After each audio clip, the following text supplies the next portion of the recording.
Right then, welcome back everyone. Now as we all know, it's awards season baby. The Golden Globes just happened and the Oscars are right around the corner. It's around this sort of time where I usually start checking out all the films that are expected to get nominations, and the one that caught my eye most recently was the Banshees of Inisherin, which from this point on I will refer to as Boy to avoid offending any more Irish people with my pronunciation. It follows two friends who reach an impasse in their relationship when one decides, out of the blue, that he no longer wants to be friends with the other. Now this film has been getting absolute rave reviews. Every film bro and their nan have been talking about it. But the reason it caught my eye was actually who'd been cast in the main roles, Colin Farrell and Brendan Gleeson. Now the astute among you may remember that these two starred in the dark comedy In Bruges back in 2008, a film that I loved. And so I thought, hey, why not compare the two and see if Boy really is as good as everyone claims, and if it really reaches the heights that In Bruges did. And so that's exactly what I'm going to do. So sit back, relax, and enjoy.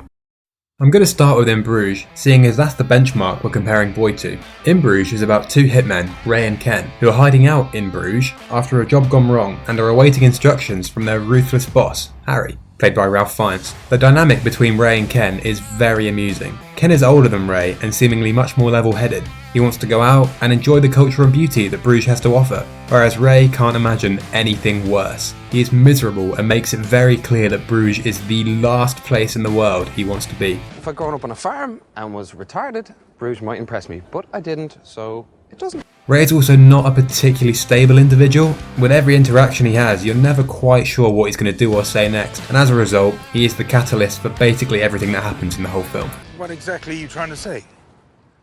They're a bunch of elephants. Now before I go any further, I just want to lay out how I'm going to be comparing these films. I'm going to judge each film on 4 categories: plot, characters, cinematography, and overall enjoyment. Now the scale I'm going to use, previous viewers of the channel may be familiar with it. I'll be ranking each category on a scale from 1 to fucking yes guys.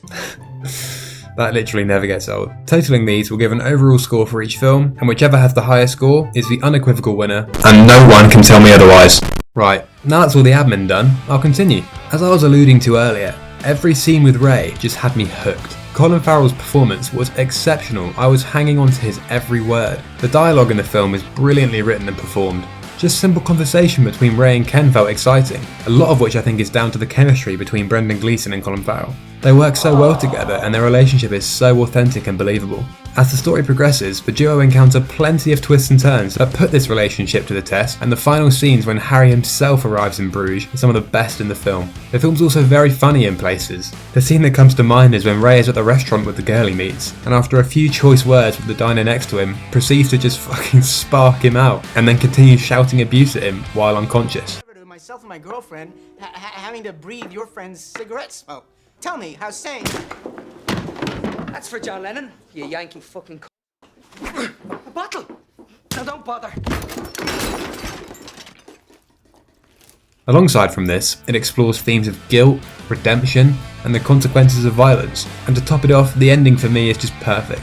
The only bad thing I have to say about the film is that Ralph Fiennes' Cockney accent is shit. And so, time for the rankings. For the plot, I'm going to give it an 8.5. It's funny, intriguing, original, and captivating right until the end. The characters are getting a fucking yes guys. Colin Farrell's character makes the entire film what it is. It's such a great performance. That's not to say that Brendan Gleeson's is bad, however, because it's quite the opposite. Even the side characters that are introduced, like the dwarf and Ray's love interest, are fleshed out and are actually relevant to the story. The cinematography is going to get a 7. There's nothing wrong with it, but it's just not incredible. Having said that though, I don't think it needs to be with this type of film. And finally, for overall enjoyment, I'm going to give it a 9.5. I would thoroughly recommend this film to anyone. Now let's talk about Boy. And oh boy, I can't wait to get into this. Oh Christ. Oh brother, this guy stinks! As I said at the beginning of the video, Boy is about two men. Parik, very sorry for that pronunciation, played by Farrell, and Colin, played by Gleeson, whose friendship is abruptly ended when Colin decides he just no longer likes Parik. I just don't like you no more. You liked me yesterday. The dynamic between these two is very similar to the dynamic between Ray and Ken in a way. In this film, Colin is a deep thinker and a very serious person who enjoys music and poetry. Parik, however, is, as the film describes, a bit dull. He's not the sharpest tool in the shed, but he is a nice person and is content with his life. He's not looking for anything outside of looking after his animals and going to the pub in the afternoon. It turns out, however, that Colm is. He's struggling to come to terms with his life slipping away from him and decides that he doesn't want to waste any more of his time having conversations he gets nothing from, and so no longer wants to talk to Parrick. Now, since this is such a massive change from one day to another, at first Parrick thinks Colm's just joking, and so continues trying to speak to him. He quickly discovers that Colm is in fact not joking. It gets to the point where Colm says, I have a set of shears at home, and each time you bother me from this day on, I'll take those shears and I'll take one of my fingers off with them, and I'll give that finger to you until I have no fingers left. Does this make things clearer to you? Now, I don't want to spoil anything, but let's just say after this point, things get a little bit out of hand. Haha. Oh, brother! Now, as to what I actually thought of the film, I'm sorry, I just didn't like it. I thought it was boring, to be honest. I thought it was boring, to be honest. Oh my god, bro. Oh, hell no, man. I get it's trying to be all existential and discuss loneliness and the human condition, and it does do this exceptionally well, to be fair, I have to say. But it's just not for me. That's not to say I didn't like anything about it, because I really did. First of all, the performances from Farrell and Gleeson were as usual excellent. The standouts for me, though, were Kerry Condon, who played Farrell's sister, and Barry Keoghan, who played Dominic, the village gom, which basically means the village idiot. Every scene either one of them were in were more engaging than all the others put together. The film also looks incredible. It was actually filmed on Inisherin to create the authentic backdrop, and it was so worth it. It doesn't look real how perfect everything is. And finally, the film is also very funny at times as well. The scene of Colm talking in the confession with the priest about being gay had me chuckling, I can't lie. Well, you can get out of my confessional right now, so you can. And I'm not forgiving you any of these things until the next time, so I'm not. Well, I better not be dying in the meantime then, eh, Father? I'll be pure fucked. And so for the rankings, having heard all of that, this probably won't come as a surprise, but for the plot I'm going to give it a 6. You can all say that I didn't get it and it went over my head, but to be honest, I just wasn't that impressed.